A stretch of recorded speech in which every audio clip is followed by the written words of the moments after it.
We're forcing very serious different economic conditions around the world. One of the central challenges that is impacting me is how capitalism can benefit more, and how can we broaden our global economy. Wait, really? Seriously? There's a guy that with a straight face says, one of the most important things for me is how capitalism can benefit more, even more than it benefits now. Why the hell would you want that? Why the hell would you like capitalism to benefit even more?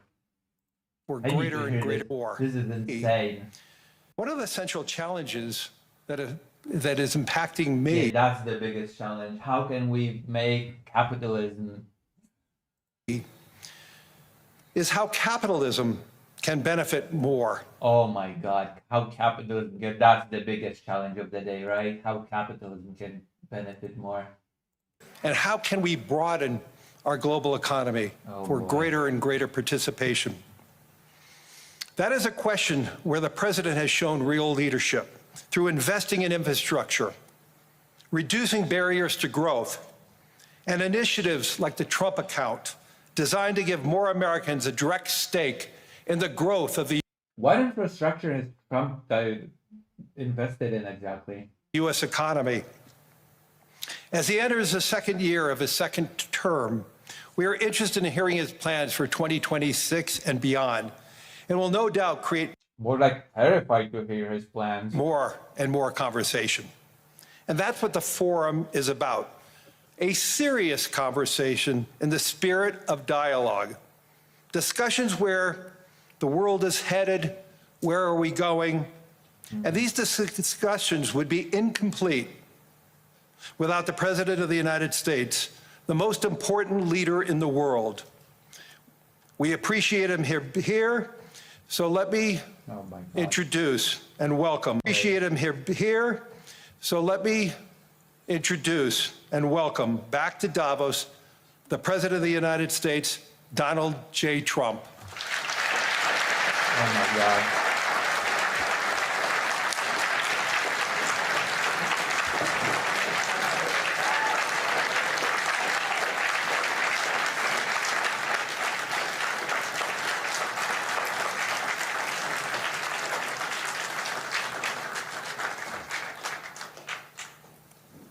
Horrible.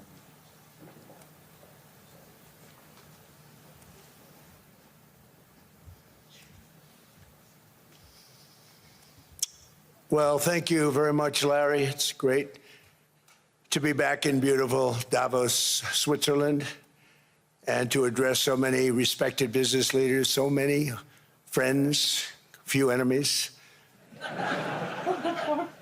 and all of the distinguished guests. It's a who's who, I will say that. I've come to this year's World Economic Forum with truly phenomenal news from America. Vladimir Putin, my dear friend. Xi Jinping, my dear friend. All those leaders that are my friends. Europe, enemy. Yesterday marked the one-year anniversary of my inauguration, and today, after 12 months back in the White House, our economy is booming, growth is exploding, productivity is surging, investment is soaring, incomes are rising, inflation has been defeated, our previously open and dangerous border is closed and virtually impenetrable, and the United States is in the midst of the fastest and most dramatic economic turnaround in our country's history. In world's history. Don't be modest. Don't say in our country's history. The economy is growing at the rate at which nobody has ever grown in the universe. History. Under the Biden administration, America. Of course. There's this weird trend for shitty politicians to always reference what the predecessor has done. Poland was the same under the Law and Justice government. It was always mentioning the bad things that the previous government had allegedly done. America was plagued by the nightmare of stagflation, meaning low growth, and high inflation, a recipe for misery, failure, and decline. But now, after just 1 year of my policies, we are witnessing the exact opposite. Virtually no inflation and extraordinarily high economic growth. No inflation, which is basically literally impossible to have no inflation. Growth like I believe you'll see very shortly our country has never seen before, perhaps no country has ever seen before. Over the past 3 months, core inflation has been just 1.6%. Oh, you said no inflation. 1.6% is not no inflation. Meanwhile, fourth quarter growth is projected to be 5.4%, far greater than anybody other than myself and a few others had predicted.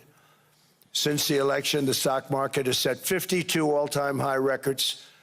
So that's in 1 year. I also crashed a bunch of times, just so you know. 52 records, adding $9 trillion in value to retirement accounts, 401ks, and people's savings. A bunch of businesses went bankrupt. A bunch of businesses went into big problems because of the tariffs. Doing very well. They're very happy with me. A bunch of people are not very happy with you, actually. Since my inauguration, we've lifted The economy is not in a great state. The prices are soaring. more than 1.2 million people off of food stamps, and after 4 years in which Biden secured less than $1 trillion of new investment in our country. Think of that, 1 trillion, substantially less than that.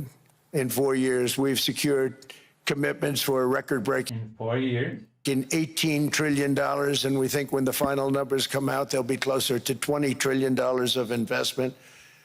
That's never been done by any country at any time, not even close. Of course. Just over 1 year ago, under the radical left Democrats, we were a dead country. Oh, yeah, of course. Now we are the hottest country anywhere in the world. Yeah, the US was famously known as a dead country, of course. In fact, the United States economy is on pace to grow at double the rate that was projected by the IMF just last April. And with my growth and tariff policies, it should be much higher. I really believe we can be much higher than that. No. If anything, the tariffs are a detriment. And this is all great news, and it's great for all nations. The USA is the For all economic nations. engine on the planet. And when America booms, the entire world booms. It's been No, that's not true at all, actually. When America booms, the entire world does not boom. That's stupid. in the history. When it goes bad, it goes bad. You all follow us down, and you follow us up, and we're at a point that I don't believe we've ever been. I never thought we could do it this quickly. My biggest surprise is I thought it would take more than a 10 years, Ulu, 10 years of me being president. year, maybe like a year and 1 month. All of this is just as true as his claim that he has ended 8 conflicts, and we all know that how true that is.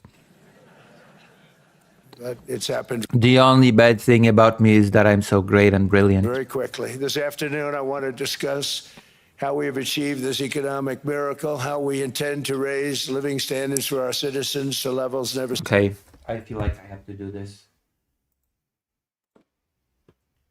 The banking economy claims Trump speech Davos.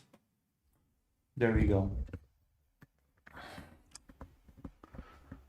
Where is it? Fact checking Donald Trump's Davos speech. Because why the hell not? Why the hell not?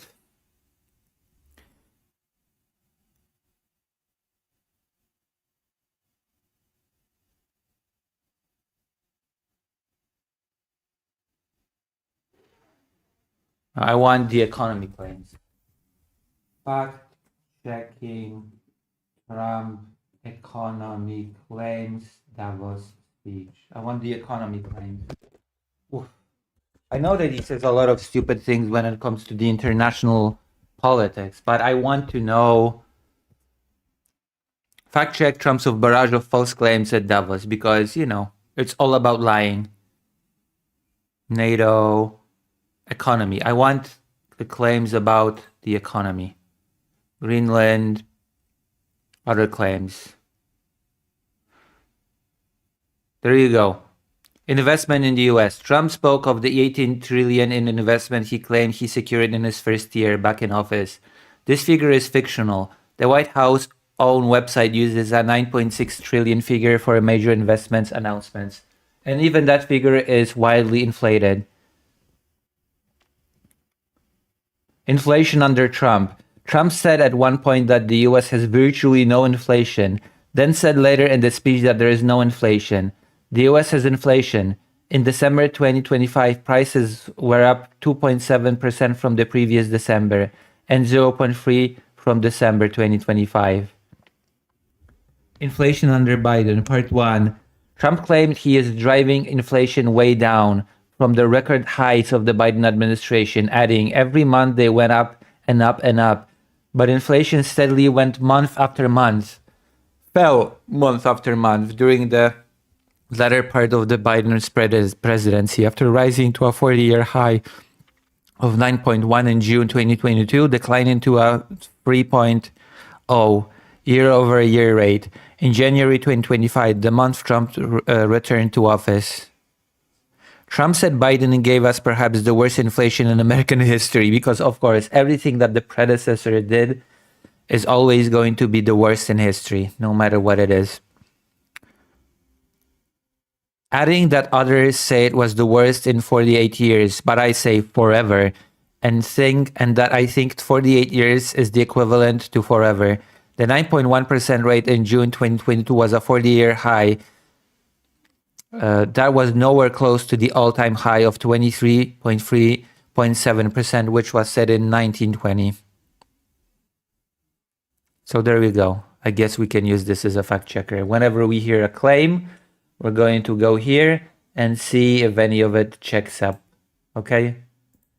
We're going here. Seen before, and perhaps how you two and the places where you come from can do much better by following what we're doing, because certain places in Europe are not even recognizable, frankly, anymore. They're not recognizable. Oh, a little allusion to the white replacement theory. I don't know what else he means by some countries are not recognizable. You have so many brown people that it's not your country anymore. France is not France anymore. Germany is, though, you get the idea.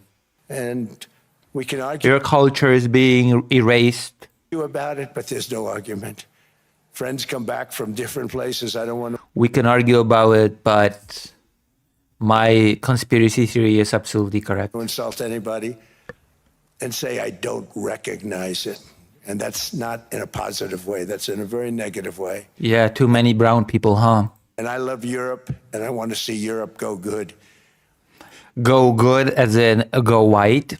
but it's not heading in the right direction. In recent decades, it became Brown. conventional wisdom in Washington and European capitals that the only way to grow a modern Western economy was through ever-increasing government spending, unchecked mass migration, and endless foreign imports. The consensus was that so-called dirty jobs and heavy industry should be sent elsewhere, that affordable energy should be replaced by the Green New Scam. The green energy, when it's put in place, is cheaper than gas, etc. And that countries could be It's propped renewable. up by importing new and The entirely Green New Scam. Oh yeah, of course. Trump doesn't believe that global warming is real. So of course he's gonna call it the Green New Scam, because to him, actually, places becoming uninhabitable in the world due to record high temperatures, that's just a scam. different populations from faraway lands. This was the path that Sleepy Joe Biden administration and many other Western governments Also, people from faraway lands read equals brown. very foolishly followed, turning their backs on everything that makes nations rich and powerful and strong. What are the things that make nations rich, powerful, and strong? And there's so much potential in so many nations. The result was record budget and trade deficits and a growing sovereign deficit driven by the largest wave of mass migration in human history. What? We've never seen anything like it. That's not true. Quite frankly, many parts of our world are being destroyed before our very eyes, and the leaders don't even understand what's happening. What? And the Okay, one- I have no clue what this is supposed to be referring to. Those that do understand aren't doing anything about it. Virtually all of the so-called You abandoned Ukraine. What do you mean? You're gonna talk about not doing anything about it? You abandoned Ukraine. experts predicted my plans to end this failed model would trigger a global recession and runaway inflation. But we have proven them wrong. It's actually just the opposite. No, it's not. In 1 year, our agenda has produced a transformation like America has not seen in over 100 years. Instead of closing No, it has not. down energy plants, we're opening them up. Instead of building ineffective, money-losing windmills, we're taking them down and not approving any. Instead Yeah, who cares about renewable energy, right? When you can just be a buddy with the oil industry. of empowering bureaucrats, we're firing them, and they're going Yeah, we're doing away with regulation. Pooping your water, no oversight of nuclear arsenal. Yeah, that's welcome to the brand new world. out and getting jobs in the private sector for 2 and 3 times what they were making in government. So they started off hating me when we fired them, and now they love me. Well, no, some people never returned and were recruited by China. Like the mentioned fired people that were overseeing nuclear arsenal. Instead of raising taxes on domestic producers, we're lowering them and raising tariffs on foreign nations to Yeah, tariffs which the consumers pay for, not the foreign nations. for the damage that they've caused. Foreign nations don't pay for tariffs. That's not how that works. The cost is put on the consumer. In 12 months, we have removed over 270,000 bureaucrats from the federal payrolls, Yeah, I already mentioned some of them. the largest single-year reduction in government employment since the end of World War II. Yeah, reduction for Nobody the thought sake that of reduction for the sake of reduction is not good. Was coming, but we had no choice. To make a country great, you can't have all federal jobs. We've cut federal spending by That makes no sense. $100 billion and slashed the federal budget deficit by 27% in the single year. It's going to go down quite a bit more from that. Okay, that doesn't mean anything. Driving inflation way down from the record highs of the Biden administration. We already covered that. There is no record high Biden administration inflation. Every month, they went up and up and up. I promised to cut 10 old regulations for every single new regulation, but instead I've cut actually till this point 129 regulations for every one new regulation. Hey, that's approved. not good. Just cutting regulations randomly is not good. Regulations are actually a good. They are the only guarantee of quality, of you not being poisoned by your food and water. So every time they come in with a new regulation, we do at least 10, but so far it's averaging out to 129, if you can believe it. See, that doesn't tell me anything. That doesn't tell me if it's good or not. Just slashing regulations is not good. In July, we passed the largest tax cuts in American history, including no tax on tips, no tax on overtime, no tax on Social Security for our great seniors. We also Also for the rich. provided 100% expensing. That's the one they like. And bonus Who are they? depreciation for all new equipment and capital investments to help companies expand and shift production to America. Let's see. Prescription. Okay, prescription drug prices is coming up next. They are so in love with that. They build a plant, they're able to deduct it immediately, the whole thing, rather than waiting Oh, so a tax cut for the rich. 38 to 41 years in the old days. This is a miracle taking place. Nobody thought it would ever be done by Yeah, no, that's not a miracle. Giving more money to the rich is not a miracle, okay? It's just business as usual. any country, but it's done by us. It was what made my first term the most successful In human history, 4-year term that we've ever had from a financial standpoint. no, that's bullshit. And now we've upped it. This is a 10-year program, not a 1-year program, but you're allowed to deduct everything in 1 year. It used to be 38 to 41 years. With tariffs, we've radically reduced our ballooning trade deficit. No, you've not. You don't know what a trade deficit is. Tariffs are not tools to reduce trade deficit. And also a trade deficit, you define it as us selling more than us buying more than we sell to them.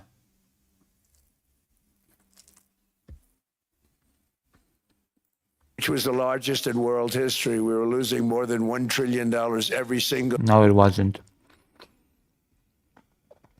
For example, there was no deficit with Europe. It's that the United States was buying more goods from Europe, but Europe was getting much more service-based business from the United States. So it evened out. Different types of services evened out. Year, and it was just wasted. It was going to waste. So that's not true. But in 1 year, I slashed our monthly trade deficit by a staggering 77%. That's not true. And all of this with no inflation, something everyone said could not be done. There were a couple of There is inflation. You already covered this. We already went through this. brilliant people that actually thought I was doing the right thing. I thought I was doing the right thing. Now You always think you do the right thing, even if you're doing a horrible thing. they all think I'm doing the right thing because they Who are they? can't believe the numbers. American exports are now up. Yeah, they cannot believe whoever they are. They cannot believe the made-up numbers. That's great. By more than $150 billion. Domestic steel production is up by 300,000 tons a month, and it's doubling over the next 4 months. It's doubling and tripling and Quadrupling, multiplying. we have steel plants being built all over the country. Nobody thought they'd see that. Factory construction. I would like to see some. Okay, I have to see. Okay. Davos fact check. Are steel plants being built all over the country? Because I have to fact check every single thing that he is saying. Okay? Every single things.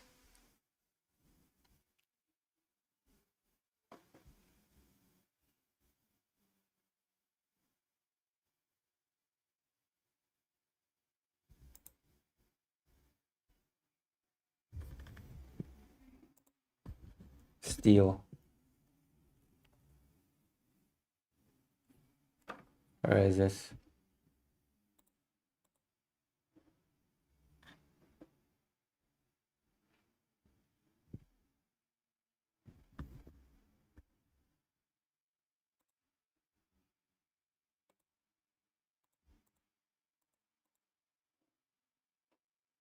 I don't think I'll be able to.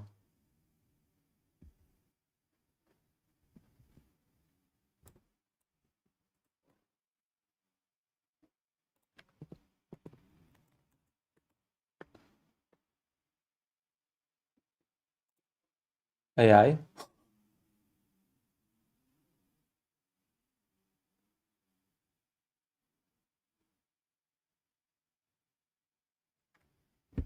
Traditional mills.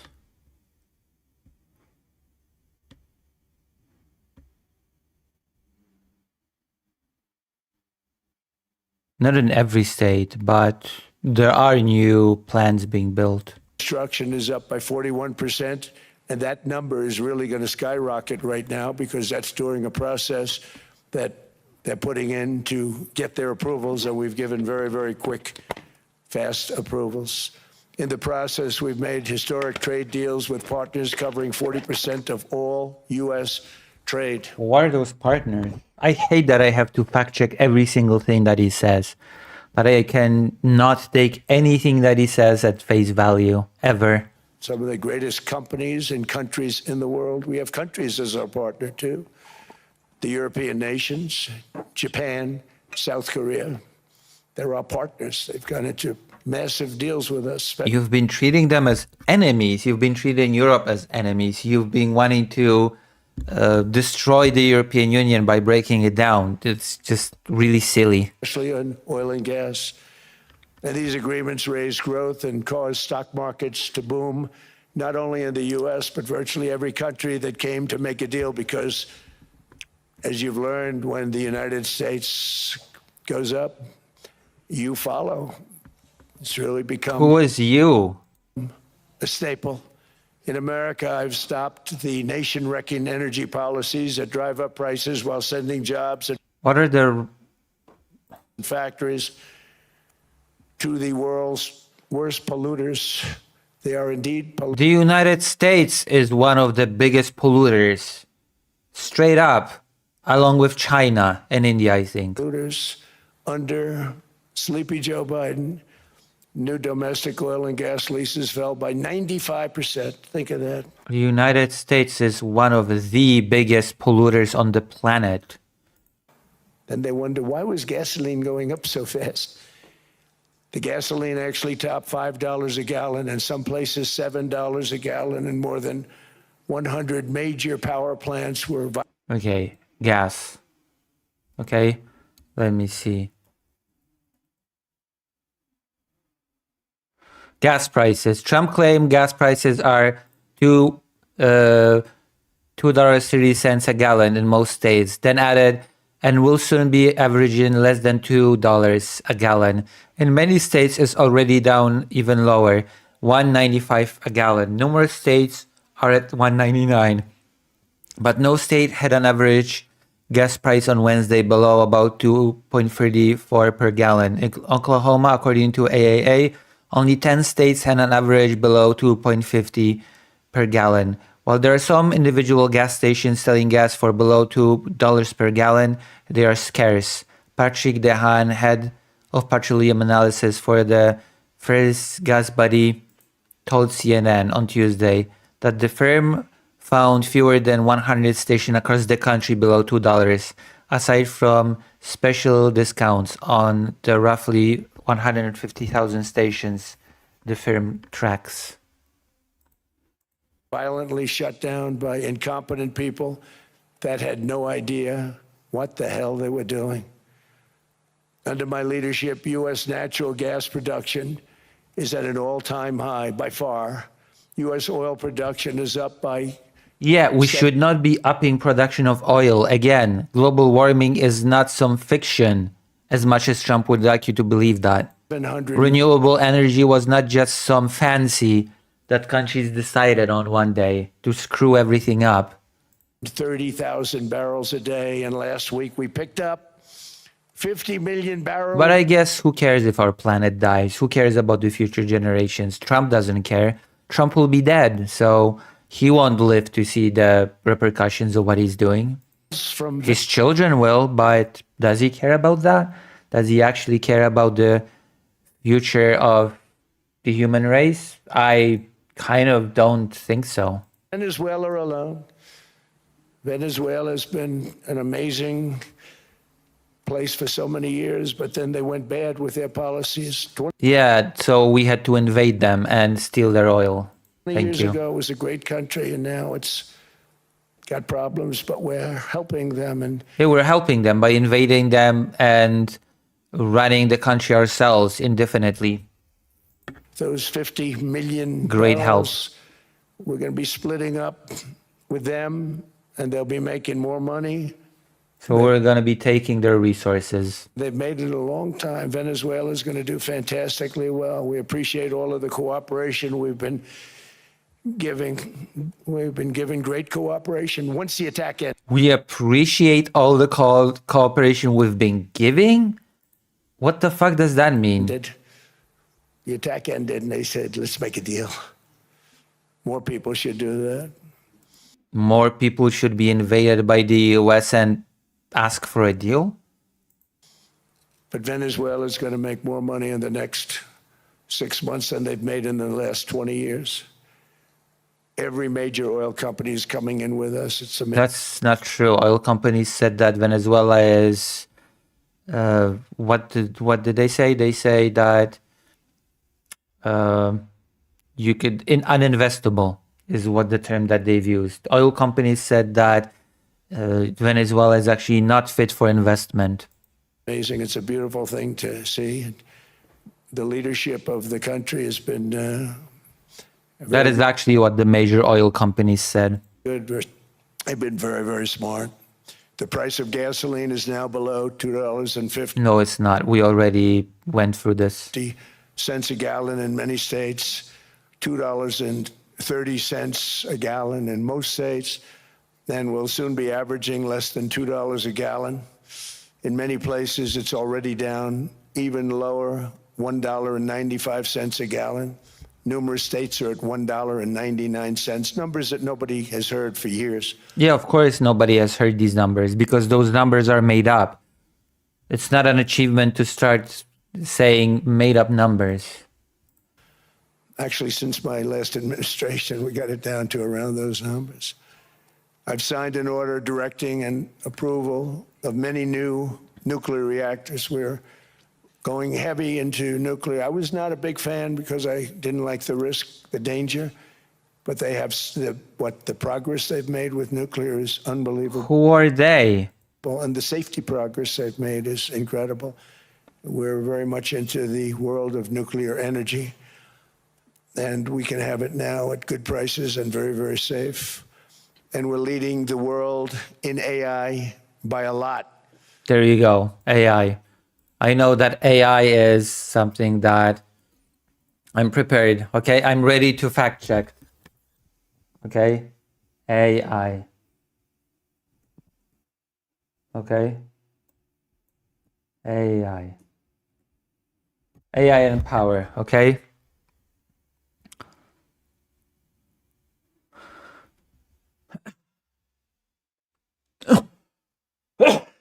Let's watch.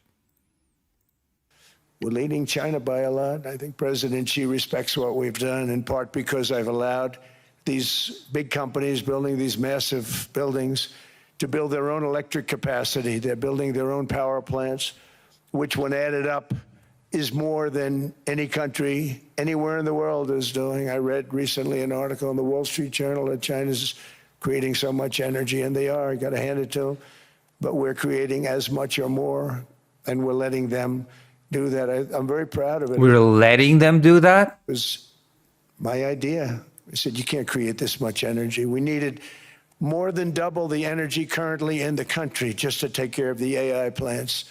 And I said, we can't do that. We have an old grid system. And I came up with the idea, you know, you people are brilliant. You have a lot of money. I came up with the idea, huh? Trump repeated his false claim that I came up with this idea, that power-hungry facilities related to artificial intelligence can build their own power plants. There is simply no basis for the notion that this idea was Trump's own. Some AI companies began experimenting with on-site power generation during the Biden administration. Whoops. So that's a lie. Again. Your own electric generating plants. And they looked at me, they didn't believe me. All of the names that are, I think, in the room right Yeah, they looked at me and they were like, what? We can experiment with our own power generation for the sake of AI? What? Oh my God, Mr. Trump, that is such a brilliant idea. None of us have ever thought of that. None of us could have ever figured that out. now, if you want to know the truth. They didn't believe it. And I said, no, you can't. They came back 2 weeks and they didn't have the plant. They said, we thought you were kidding. We don't believe I said, it. Not only am I not kidding, you're going to have your approvals within 2 weeks. I don't believe I it. always say nuclear will take 3 weeks. No way. but most aren't going that. They're going oil and gas. They're even going coal in some cases. Because don't of my believe that. landslide election victory, the United States avoided the catastrophic energy collapse which befell every European nation that pursued the Green New Scam, perhaps the greatest hoax in history. What? The Green New Scam, windmills all over the place, destroy your land, destroy your land. Windmills don't destroy land. What do you mean? What do you mean? Every time that goes around, you lose $1,000. You're supposed to make money with energy, not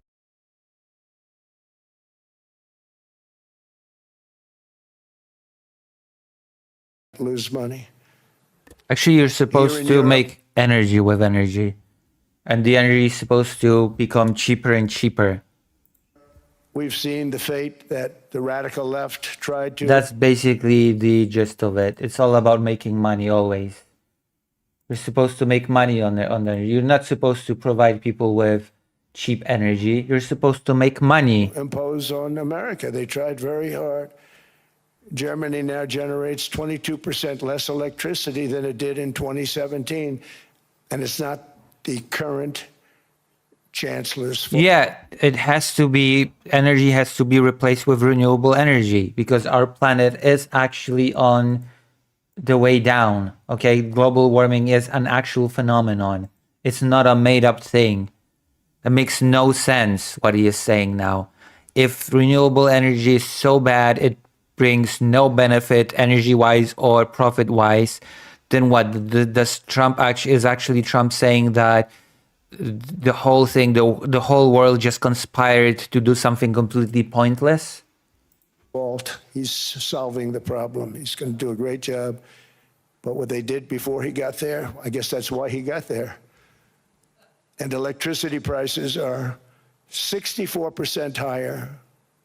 The United Kingdom produces just 1/3 of the total energy from all sources that it did in 1999. Think of that, 1/3. And they're sitting on top of the North Sea, one of the greatest reserves anywhere in the world, but they don't use it.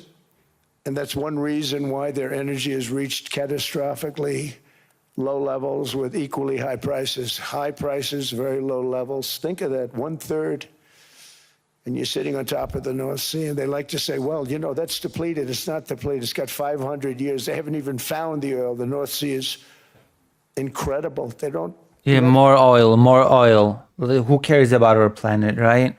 Anybody drill. Environmentally, they don't let them drill. They make it impossible for the oil companies to go. They take 92%. Yeah, who cares about the environment, right? Who cares about massive refugee crisis that parts of the planet becoming uninhabitable will create? Who cares about that? That's somebody else's problem. Somebody else will have to secure the border. Of the revenues. So the oil companies say, we can't do it. That's definitely not going to be the problem of Donald Trump because Donald Trump's going to be dead. Came to see me. Is there anything you can do? I want Europe to do great. I want UK to do great. They're sitting on one of the greatest energy sources in the world, and they don't use it. In fact, their electricity prices have soared 139%. I don't believe that number, by the way. Like, I cannot trust any of his numbers. I cannot trust anything he says. He has a tendency to make data up in his head and treat them as fact. There are windmills all over Europe. There are windmills all over the place, and they are losers. One thing I've noticed is that the more wind. Okay, I have to just do windmill. Control F. Also, that is complete fabrication. China and wind power. Okay, let me see. Mills a country has, the more money that country loses and the worse that country is doing. Okay. China makes almost all of the windmills, and yet I haven't been able to find any wind farms in China. Did you ever think of that? It's a good way of looking at it. They're smart. China's very smart. They make them, they sell them for a fortune. They sell them to the stupid people that buy them. All right. China and wind power. Trump said China makes almost all the windmills, and yet I haven't been able to find any wind farms in China. He added that China supposedly builds wind farms just for good optics, but doesn't use them, instead merely selling wind equipment to stupid people. In reality, China is by far the world's leading user of wind power, with massive and numerous wind farms that are in active operation, and it is rapidly installing additional capacity because China is actually smart, just like Donald Trump has said. China is smart, so China knows to invest in renewable energy. Okay? Socialix says, have you tried opening your eyes? Not only do they have windmills, they have apparatuses to self-clean them. Yeah, it's ridiculous. But yeah, that is a thing with Donald Trump. I cannot trust anything he says. Whenever I don't have a fact-checking page on hand to just bring up and give actual data, factual data, whatever Trump says is always, I always just assume that it's a lie.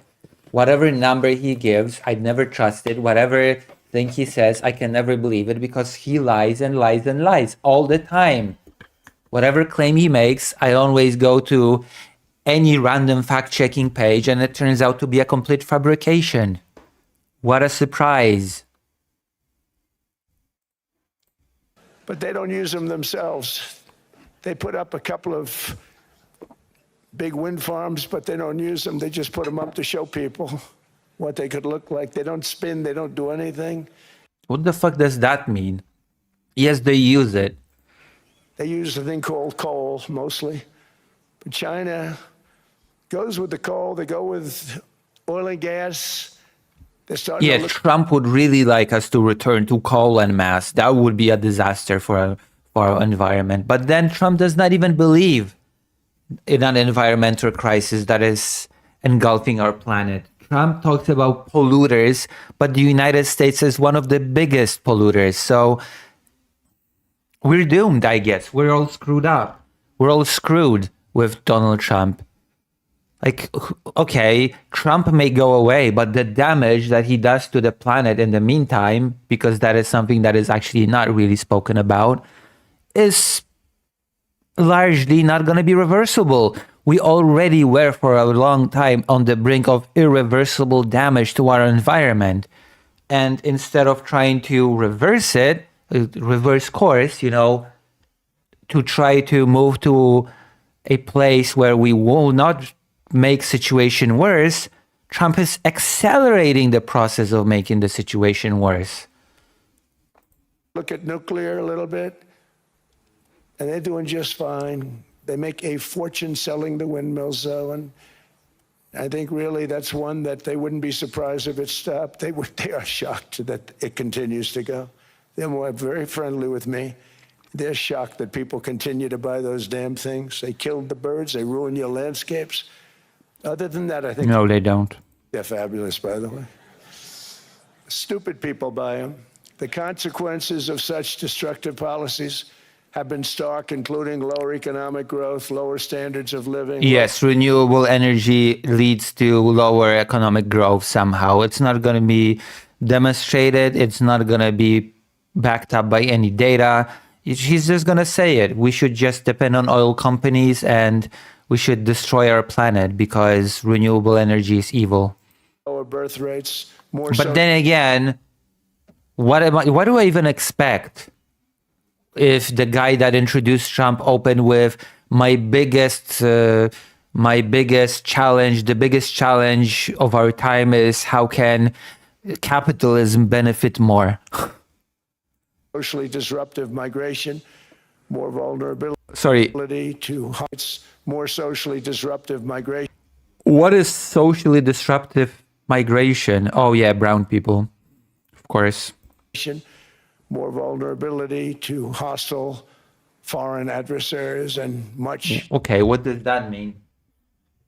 much smaller militaries. The Renewable energy causes smaller militaries? United States cares greatly about the people of Europe. We really do. I mean, look, As long as they're white. I am derived from Europe, Scotland and Germany. 100% Scotland. What the fuck does that mean? I am derived. My mother, 100% German, my father. And we believe deeply in the bonds we share with Europe as a civilization. I want to see it do great. That's why issues like energy, trade, immigration, and economic growth That's why we cannot have brown people. must be central concerns to anyone who wants to see a strong and united West, because Europe and those countries have to do their thing. They have to get out of the culture that they've created over the last 10 years. It's horrible what they're doing to themselves. They're destroying themselves. It's beautiful, beautiful places. We want strong. I have no idea what any of that's supposed to mean, apart from we should destroy our planet with more oil and we cannot let brown people into countries because that's white replacement. That is the only thing that I'm reading from this. Allies, not seriously weakened ones. We want Europe to be strong. Ultimately, these are matters of national security, and perhaps no current issue makes the situation more clear than what's currently going on with Greenland. Would you like me to say a few words of Greenland? Oh, no. Out Oh, of no. the speech, but I think I would have been reviewed very negatively. I have tremendous respect for both the people of Greenland and the people of Denmark. Tremendous. Yeah, tremendous respect. That's why you threatened them with invasion. That's why you said we can do it the easy or hard way. That's why you said that you basically do not care what the people of Greenland want. You said that the Prime Minister of Greenland is going to regret not wanting to be part of the United States. Yeah, those are signs of great respect. Respect. Tremendous. But every NATO ally has an obligation to be able to defend their own territory. And the No? fact is, no nation or group of nations is in any position to be able to secure Greenland other than the United States. Yeah, no individual country is supposed to be able to secure Greenland. It's a collective. That is what military alliances are about. That one country cannot just defend itself. By that logic, Poland should just be thrown to Russia because Poland is not able to defend itself against Russia on its own. By that logic, Russia should just have, or maybe Germany should have Poland. Any country that's stronger than Poland should have Poland because Poland is not able to defend itself against its nearby enemy, which is Russia. We're a great power. Right? If that is the logic, Poland would be able to defend itself as it stands for 2 weeks max against Russia. And Trump is saying that every country within NATO has an obligation to be able to defend itself against an adversary. Poland does not meet that standard. So what now? Should it just be taken over? Much greater than people even understand. I think they found that out 2 weeks ago in Venezuela. We saw this in... Yeah, people totally did not know that the United States are the most powerful country in the world. Totally. Nobody knew that. Everybody was so shocked by Venezuela. Oh, so shocked. World War II, when Denmark fell to Germany after just 6 hours of fighting and was totally unable to defend either itself or Greenland. So the United States was then compelled. We did it. We felt an obligation to do it. The United States needs Greenland now because Denmark lost in World War II. Great. Thank you. To send our own forces to hold the Greenland territory, and hold it we did at great cost and expense. They didn't have a chance of getting on it, and they tried. Denmark knows that. We literally set up bases on Greenland for Denmark. We fought for Denmark. We weren't For the sake of the allies, not just for Denmark, and for its own interest as well. fighting for anyone else. We were fighting to save it for Denmark. Big, beautiful piece of ice. It's hard to call it land. It's a big piece of ice. And yeah, I completely forgot that Trump mistook Greenland for Iceland. But we saved Greenland and successfully prevented our enemies from gaining a foothold in our hemisphere. So we did it for ourselves also. But you just said you did it for nobody else but Denmark. And now one sentence later, you contradict yourself and you say that you did it for yourself also? This is what I mean. This is what I mean when I say that Trump is so incoherent that you cannot trust anything that he says. Not a single thing. And then after the war, which we won it big. Without us, right now you'd all be speaking German and a little Japanese, perhaps. No? After the war, we gave Greenland back. We gave Greenland back. Greenland. I'm just... What do you do with this? What do you do this with this person, okay? What do you do?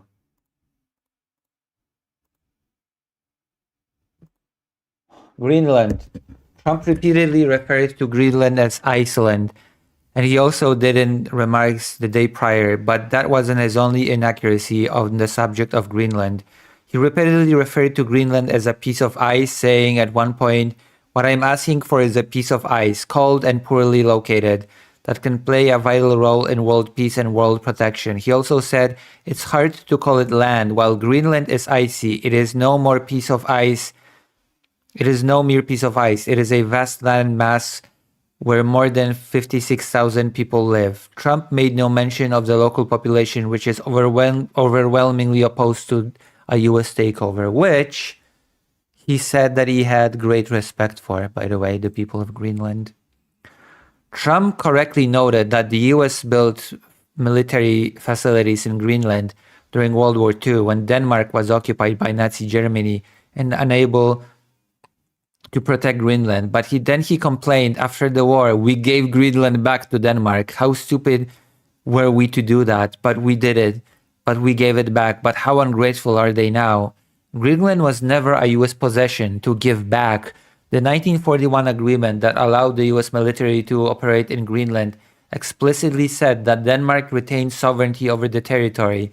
The agreement said that the government of the United States of America reiterates its recognition of and respect for the sovereignty of the Kingdom of Denmark over Greenland. Yeah.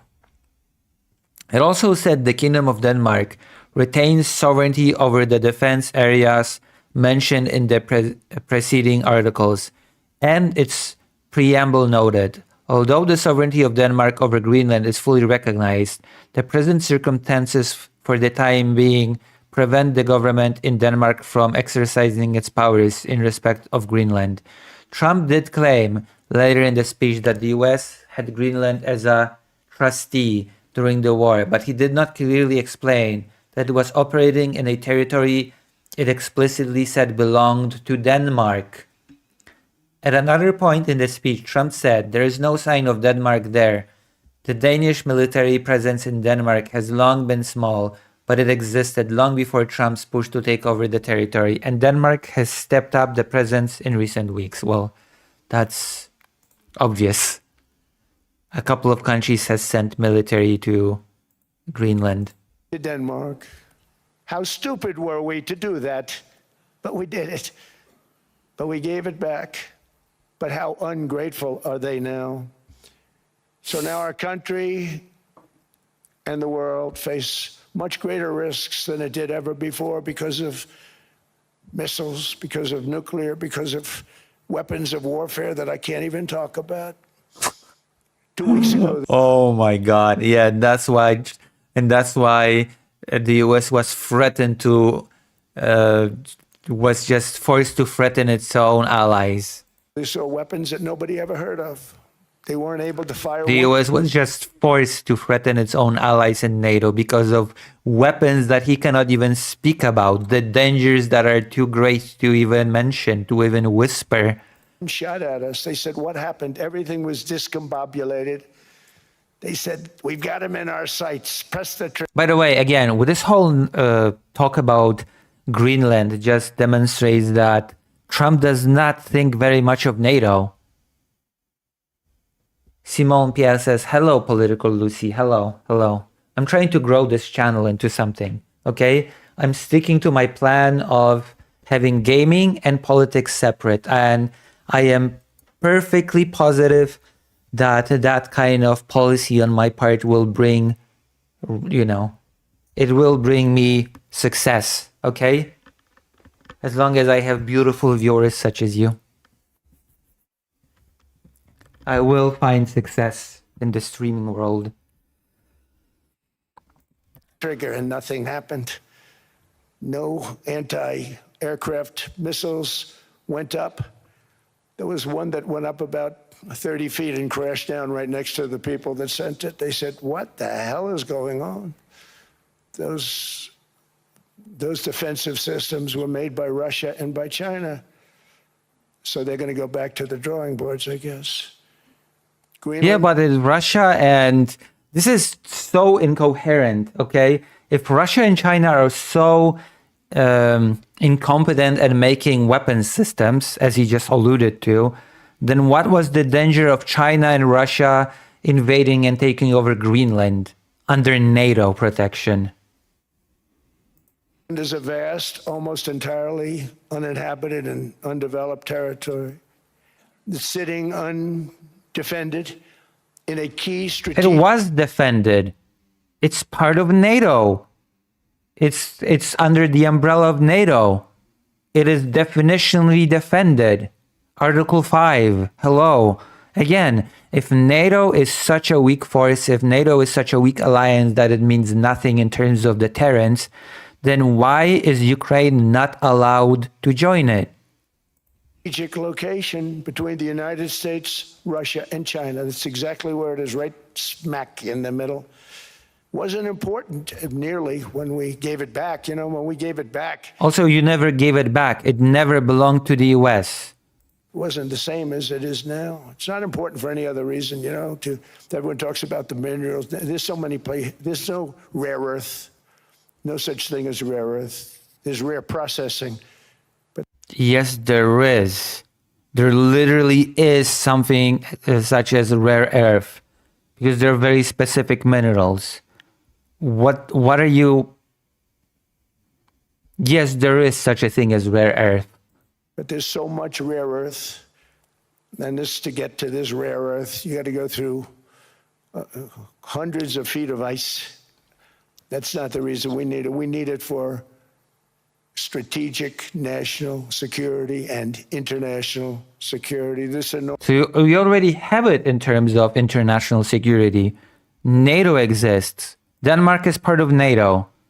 International security is already in place. enormous Unless you don't believe that NATO means anything. Unless you don't believe that NATO deterrence is anything of value. unsecured island is actually part of North America, on the northern frontier of the Western Hemisphere. That's our territory. It is therefore a core national security interest of the United States of America. And in fact, it's been our policy for hundreds of years to prevent outside threats from entering. Also, not everything that's part of North America is U.S. territory.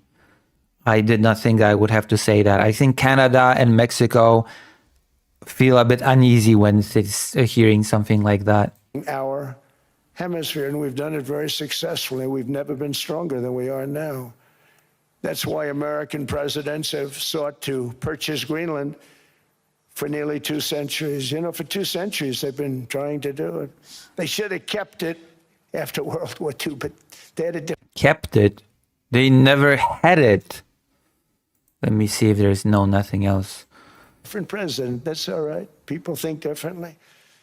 I'm sorry, Much what? more- They had a different president. That's all right. People think They never kept it. They always reiterated that Greenland belongs to Denmark. differently. There's nothing to give back. Much more necessary now than it was at that time, however.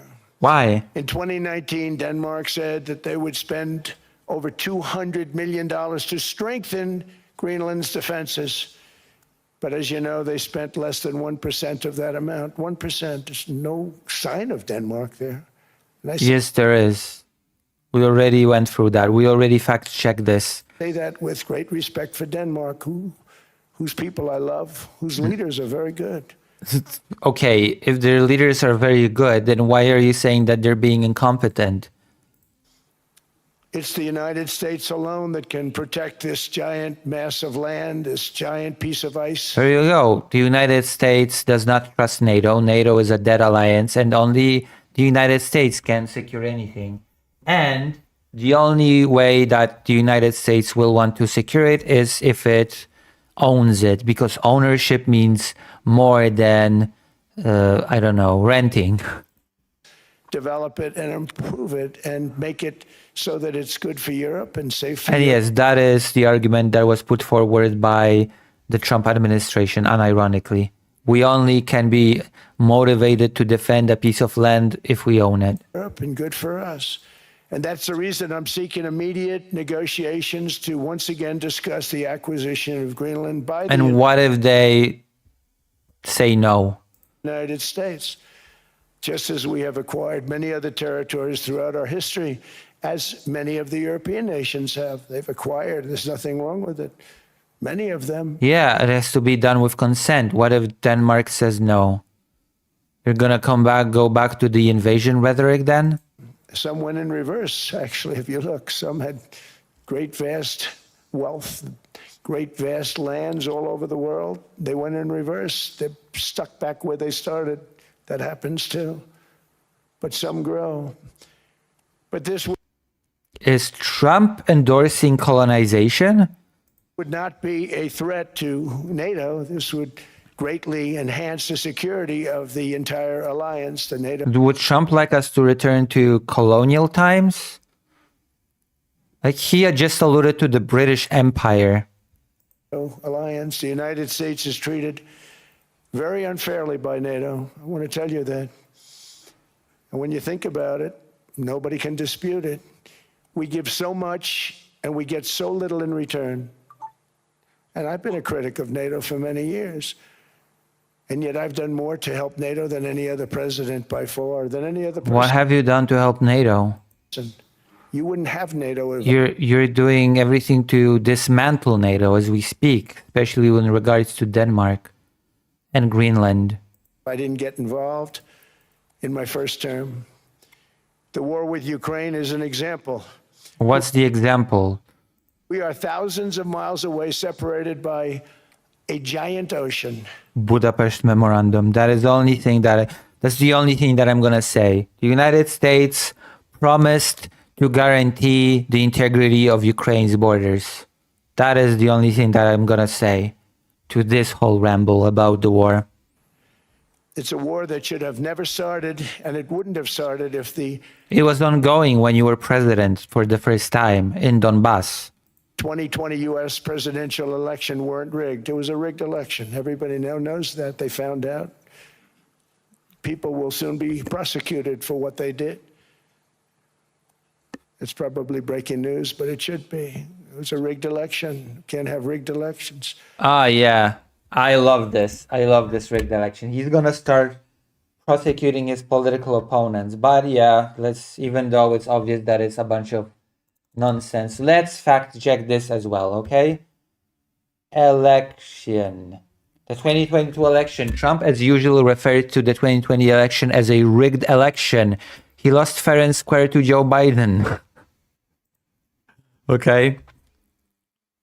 And of course, he started threatening people being prosecuted.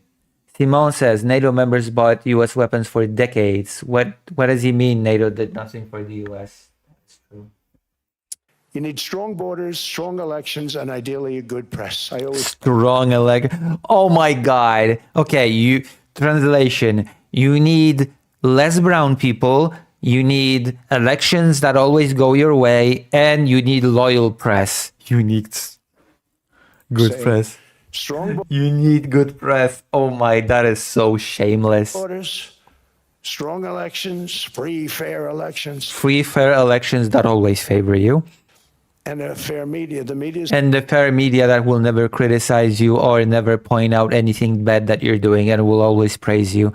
Those are the cornerstones of a healthy democracy. terrible. It's very crooked. It's very biased, terrible.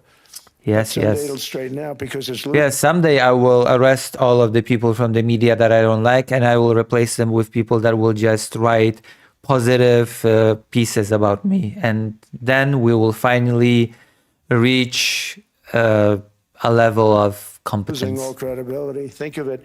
When I went in a landslide, a giant landslide, won all 7 swing states, won the popular vote, won everything, and I only get negative press. That means that it has no credibility. And if they I won the election, therefore I should only be receiving positive press. Because if I receive any negative press, then it's crooked. Sound logic makes perfect sense to me. Makes perfect they're sense going to to get me. credibility, they're going to have to be fair. So you need a fair press. But you also And by fair, I mean they have to praise me. Whatever I do, they can never criticize me. Criticize me is not fair. need those other elements. And I inherited a terrible, terrible situation. Yeah, I was so unlucky to become the president of the strongest country and the richest country in the world. Dead country, dead on arrival. If you look, the border was open, the inflation was raging, everything was bad with the United States when I came into office. Oh yeah. But I also inherited a mess with Ukraine and Russia, something that would have never happened. And I know Already, I said that already. The conflict was already happening when you were president for the first time. Putin very well. He and I would discuss. Yeah, good friends with Putin. That already tells me a lot about you, by the way, if you're friends with Putin. And the fact that you've invited him into your new peace board, which he promised to pay for from the frozen Russian assets, which effectively makes them not frozen assets. Ukraine. It was the apple of his eye, but he wasn't going to do anything. I said, Vladimir, you're not doing it. He would never. He was already in the middle of doing it while you were president. Again, Donbass. Just because it was not a full-scale invasion, it does not mean that there was no war between Russia and Ukraine when he was president. The conflict was simply more localized. That's it. Never have done it. It was terrible what happened. I could see it happening too. After I left, I could see it happening. No, you could not. In fact, you ignored the conflict that was already happening. Biden had given Ukraine and NATO $350 billion, a staggering sum, $350 billion. Made up amount. A completely made up number. I came in and just like the southern border, just like inflation, just like our economy. Yeah, I decided to throw Ukraine under the bus. I decided to ally myself with Russia. I decided to put all the pressure on Ukraine. And I decided to do all in my power to force it to capitulate. Yeah, you are a great president. You should get a Nobel Peace Prize. I said, wow, this place is in trouble, meaning Wow. our country. All of these things were out of control. But the border was out of control. We fixed it with the strongest border anywhere in the world. Oh, of course. And I've now been working on this war for 1 year, during which time I said, During which time you've accomplished absolutely nothing, even though you said that you would end the conflict within 24 hours from taking office. settled 8 other wars, India, Pakistan. You've not ended 8 wars. I don't want to do this again. I've already talked about this many times. He has not ended even a single of these conflicts. They're either not over, they're either very strained, or violence is still happening. He has not managed to stop any one of them completely. I settled other wars that were Vladimir Putin called me, Armenia, Azerbaijan. He said, I can't believe you settled that one. They were going on for 35 years. I settled it in 1 day. And President Putin called me. He said, you know, I don't know if I it's can't gonna believe keep- I worked on that war for 10 years trying to settle it. I couldn't do it. I said, do me a favor, focus on settling your war. Don't worry about that one. What does the United States get out of all of this work, all of this money, other than death, destruction, and massive amounts of cash? going to people who don't appreciate what we do. They don't appreciate what we do. I'm talking about NATO, I'm talking about Europe. They have to work on Ukraine. We don't. The United States is very far away. We have a big, beautiful ocean separating us. We have nothing to do with it. Until I came along, NATO was only supposed to pay 2% of GDP, but they weren't paying. Most of the countries weren't paying anything. The United States was paying for virtually 100% of NATO. And I got that stopped. I said, that's not fair. But then more importantly, I got NATO to pay 5%, and now they were paying, and now they are paying. So something nobody said was possible. They said, we will never go up higher than 2%. But they went to 5%, and now they're paying the 5. They didn't pay the 2, and now they're paying the 5. And they're stronger for it, and they have an excellent, by the way, Secretary General, who's possibly in the room. Mark, are you here? Oh, no. Yes, he's here. Hello, Mark. The guy that controls Trump, allegedly.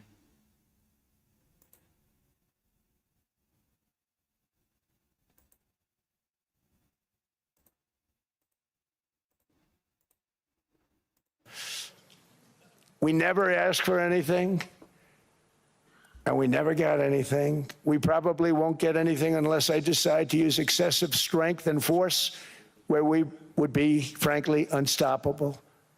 But I won't do that. Okay? Now everyone's saying, oh, good. That's probably the biggest statement I made, because people thought I would use force. I don't have to use force. I don't want to use force. I won't use force.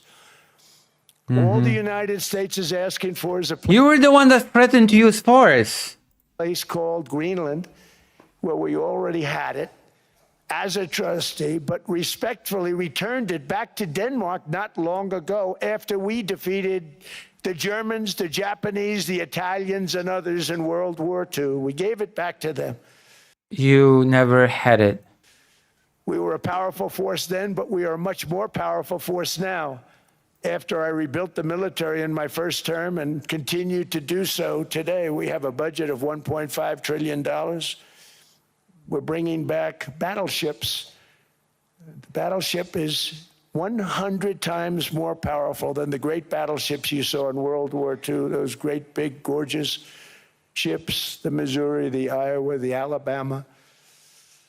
Because I thought maybe we could take them out of mothballs. They said, no, sir, these ships are 100, think of that, 100 times more powerful than those big, magnificent pieces of art that you saw so many times ago, that you still see on television. You say, wow, what a force. 100 times, each ship 100 times more powerful than the big battleships of the past.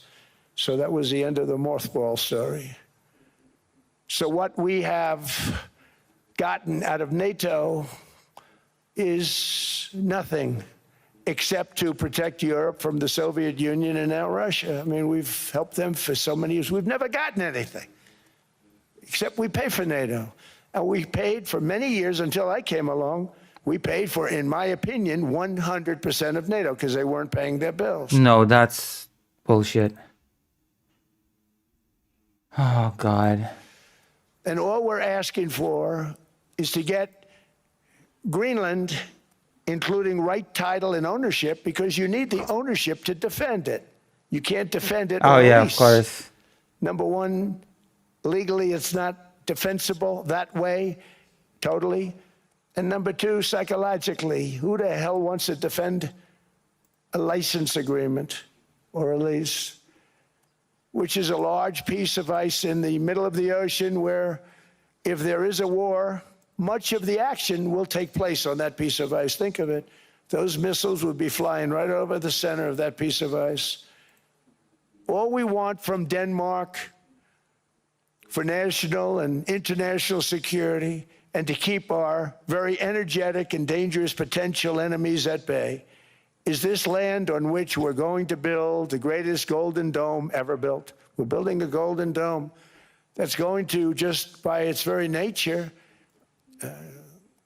going to be defending Canada, Canada gets a lot of freebies from us, by the way. They should be grateful also. Yeah, everybody should be grateful, and Canada should just become the next state.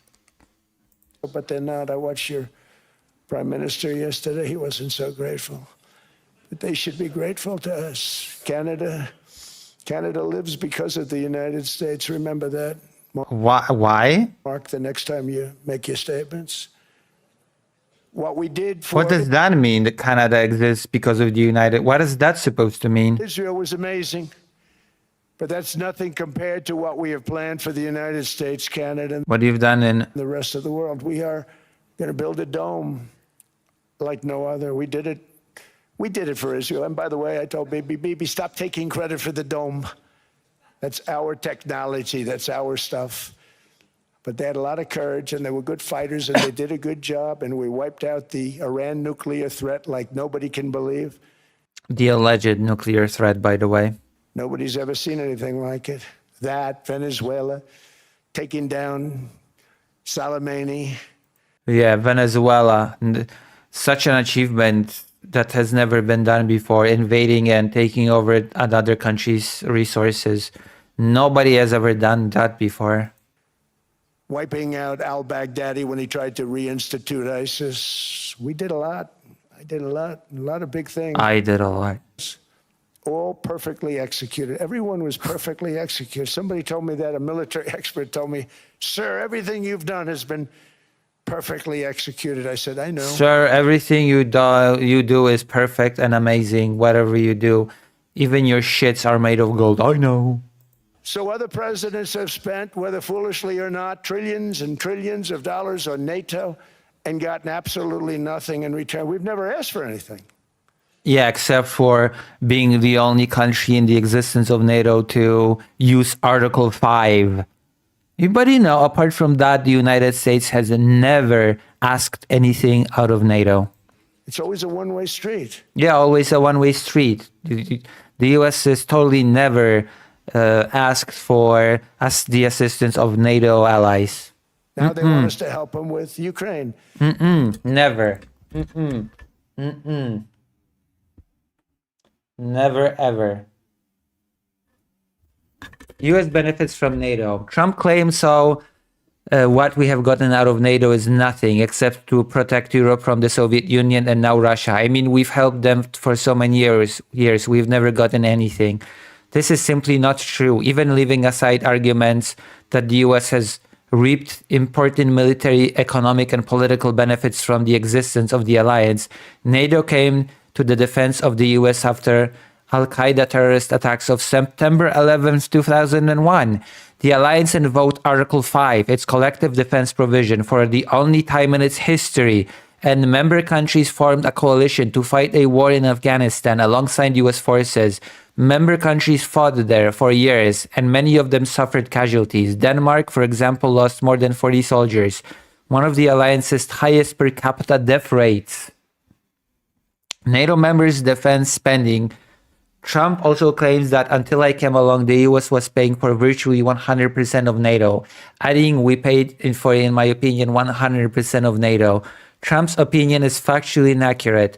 NATO figures show that in 2024, US defense spending made up for 63% of total NATO defense spending. In 2016, the year before Trump took office, the first time it was about 72%. Both figures are big, of course, but nowhere near the 100% figure he has used for years.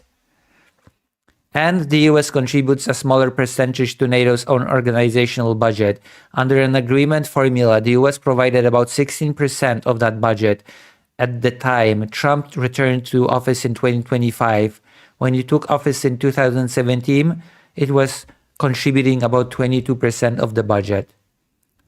Trump also said that despite a NATO target of each member spending 2% of gross domestic product on defense, most of the countries weren't paying anything until he came along. In fact, every NATO member was spending something on its own defense when Trump wasn't president. Total defense spending by non-US members was $292 billion in 2016 and an estimated $482 billion in 2024. NATO figures show While it's true that many members were slow to hit the 2% target, a majority of them were meeting it in 2024. NATO figures show it, with 18 of the 31 members subject to the target at or above 2%. In 2016, 4 NATO members were hitting the target in 2020. The last year of Trump's first term, it was 8 members. How NATO spending works. Trump repeated a claim he made on numerous occasions during his first presidency, that before he became president, NATO countries weren't paying their bills. While it's possible to use the phrase paying their bills figuratively, it's worth noting that NATO's 2% target applies to countries' own domestic spending. It did not create bills or mean countries owed money to the US, as Trump also claimed during his first term. The NATO target was raised in 2025 to 3.5% of GDP on the core defense spending that was covered by the previous 2% target, an additional 1.45% of a broader range of security-related spending. There you go. So that's a lie. And let me say, we're going to. I'm really helping, not even them. I want to see, last week, if you saw, it was 10,000 soldiers, but last month it was 31,000 soldiers died. 31,000. That's this room times, the number of people in this room times 30. Think of it. 30,000 soldiers died in 1 month. The month before it was 27,000. The month before that it was 28,000. The month before that it was 25,000. It's a bloodbath over there. And that's what I want to stop. It doesn't help the United States, but these are souls. These are young people. He does not want to. He just wants to end the conflict to do business with Russia. He does not care about the deaths. If he cared about the deaths, he would help Ukraine with defending cities that are bombed by Russia every single day. Look like you, look like some of you right in the front row. They go to war, their parents are so proud. Oh, there he goes, comes back. 2 weeks later, they get a call, your son's head's been blown off. I want to stop it. It's a horrible war. It's the worst since World War II. They keep going, they'll exceed World War II. The numbers are staggering. How many? What? Oh my fucking... What did he just say? If they keep going, they're gonna exceed World War II?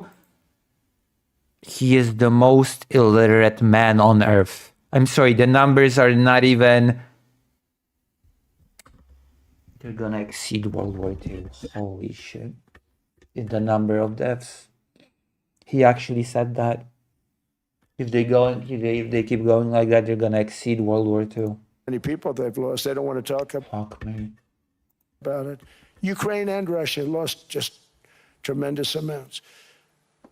And I'm dealing with President Putin, and he wants to make a deal, I believe. I'm dealing with President Zelensky, and I think he wants to make a deal. I'm meeting him today. He might be in the audience right now. Holy shit. But they got to get that war stopped because too many people are dying, needlessly dying. Too many souls are being lost. It's the only reason I'm interested in doing it. But in doing it, I'm helping Europe, I'm helping NATO, and I've until the last few days when I told them about Iceland, they loved me. They called me daddy, right? The last time. Holy fuck. Very smart man said, he's our daddy. He's running it. I was like running it. I went from running it to being a terrible human being. But now what I'm asking for is a piece of ice. You've not achieved anything in Ukraine for over a year. Cold and poorly located, that can play a vital role in world peace and world protection. It's a very small ask compared to what we have given them for many, many decades. But the problem with NATO is that we'll be there for them 100%. But I'm not sure that they'd be there for us. If we Again, Article 5. Gentlemen, we are being attacked. We're under attack by such and such a nation. I know them all very well. I'm not sure that they'd be there. I know That already happened. That scenario already played out in 2001. we'd be there for them. I don't know that they'd be there for us. So with all of the money we expend, with all of the blood, sweat, and tears, I don't know that they'd be there for us. They're not there for us on Iceland, that I can tell you. I mean, our stock market took the first dip yesterday because of Iceland. So Iceland's already cost us a lot of money. Oh, so it's But now that dip is Iceland, of peanuts compared course. to what it's gone up. It's now We have Iceland. an unbelievable future in that stock. That stock market is going to be doubled. We're going to hit 50,000, and that stock market's going to double in a relatively short period of time because of everything that's happening. But this is a good example. After giving NATO and European nations trillions and trillions of dollars in defense, they buy our weapons. We make the greatest weapons in the world, but now we're going to make them faster, much faster. You saw that. I put a cap on the salaries. Then I put no buybacks, no stock buybacks, no various other things that they were doing. I mean, they were making $50 million, but it would take them 3 years to give you a Patriot missile. I said, that's not good. My chauffeur can do a better job than that, and he makes slightly less than 50. They make big salaries. If they're going to make those big salaries, they're going to have to produce a lot faster. The good news is we have the greatest equipment in the world. Now we're going to start making it a lot faster. They're going to build additional plants. And all of the money that goes into stock buybacks is going to go into building plants. We're not allowing stock buybacks by defense companies any longer. They're going to build new plants to make Tomahawks, Patriots. We have the best equipment, F-35s. F-47, the new one just coming out. They say it's the most devastating plane, fighter jet ever. Who knows? They called it 47. If I don't like it, I'm going to take the 47 off it. I wonder why they called it 47. Why, you're just gonna call it F? What the fuck? To think about that. But if I don't like it, I'm going to take that 47 off. But it's supposed to be the stage 6. It's supposed to be the first stage 6 plane, undetectable, like our B-2 bombers were undetectable. They flew right over Iran. They were undetectable. And they did their job, and they got Undetectable, huh?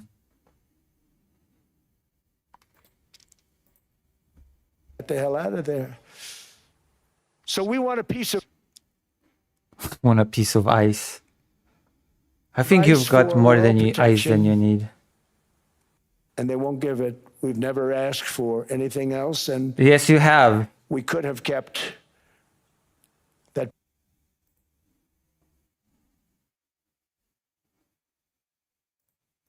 No, you could not have kept. Oh, God.